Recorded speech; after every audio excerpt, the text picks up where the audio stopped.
Hello, my name is Vincent, and I am doing my world music final presentation on Australian Aboriginal music. And the rest of the presentation, I'll get into a little bit about the Aboriginal culture and, just some of the history behind that, and then some of the common components of their music, and then you'll get a chance to hear the different instruments and vocalizations and whatnot. So without further ado, let's get into it. Alright, so as we see here, the Aboriginals have existed in Australia for over 40,000 years, which is a long time. It's almost incomprehensible how long that is. And so throughout those 40,000 years of existence, that includes documented accumulation of about over 400 tribal groups and 200 languages spoken. Some shared languages and such between tribes, but also a huge amount of difference between those cultures. And with all of that different culture, there's a lot of old songs and dances, and these things have been passed down through history to modern times, and there's still some even today that are still performed. And that is despite the current population of the Aboriginal people only accounting for about 3% of Australians today. Alright, some of the common components of Aboriginal music include vocalizations. That's one of the main parts, and this is primarily done by men, although the male dominance of the vocalizing and singing is more historical than how modern traditions within the community actually present. Along with that, they include dance, and that's kind of an all-inclusive thing they use for a lot of things. But the bigger one is the didgeridoo. That is the instrument that they are using within this music. The didgeridoo, it's a long tubular instrument, and traditionally it's made from eucalyptus wood or sticks. They have spoken of it being made from, trees that have been hollowed out through, natural sources or whatnot. And it quite possibly could be the world's oldest instrument, which is kind of crazy to think about, but it makes sense within the context of the Aboriginal people existing for 40,000 years. And so the big thing with the didgeridoo is the implementation of circular breathing.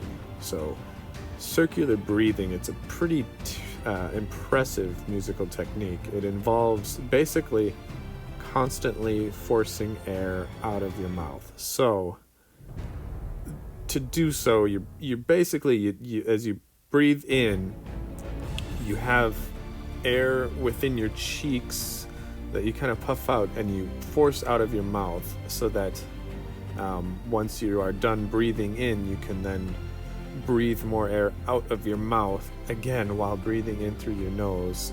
It's kind of a difficult thing to comprehend, but if you try to do it, you just store some air in your mouth, like puff out your cheeks, and then try to blow out through just your mouth as you breathe in through your nose.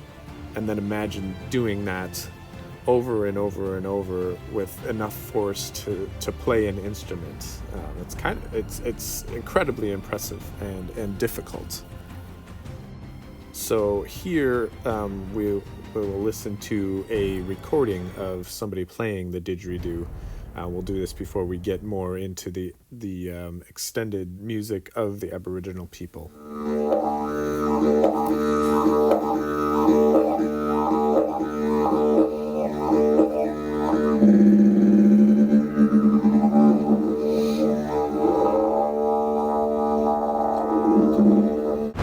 So as you are listening to this recording, you can hear a really low resonating sound, and it kind of constantly goes throughout, which is where that circular breathing comes into play. There's some subtle rhythmic aspects to it, but like I said, primarily the low resonating sound vibrating on the long tube. So this particular recording was done by an Australian Aboriginal artist by the name of Lewis Burns. So the main times of performance with the Aboriginal music, oftentimes it's ceremonial. These things can be, rites of passage or funerals, but also just general occasions like, hunting songs, gossip songs, ancestral songs, songs for animals, landscapes, seasons, myths, etc., etc. Basically, they can have a song for anything within their historical roots, and they use these songs in the past more so than currently. But like with the gossip, for example, it's storytelling, it's communicative.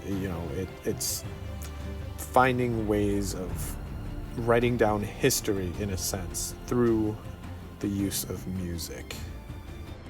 And with that, here we have more of the full ensemble, which includes the didgeridoo and the vocalizations as talked about earlier, and also some slight percussive, rhythmic additions. And while they're doing all these things, there is dance included. But this is more for just the musical aspects of it.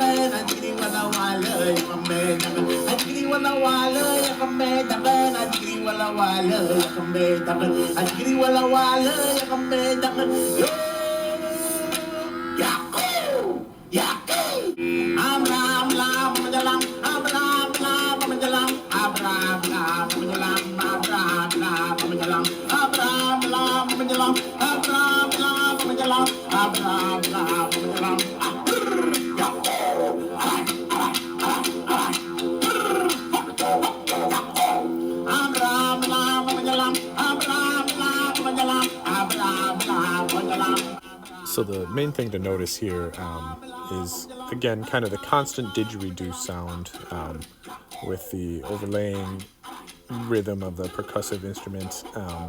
And that instrument is played by the person doing the vocalizations. And that is also the other key of this is the use of vocalizations and not actual, words generally within the performance.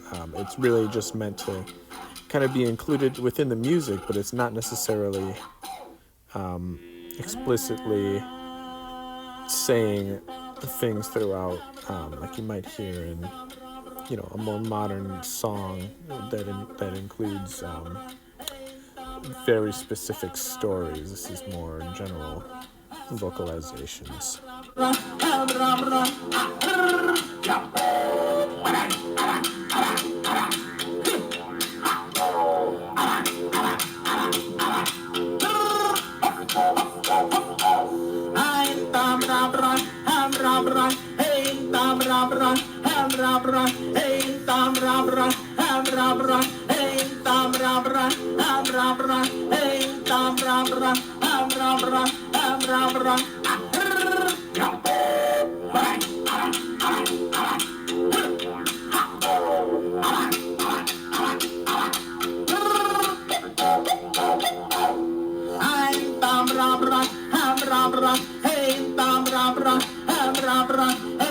Listed here, I just have some of the sources of the music and also just the information behind it.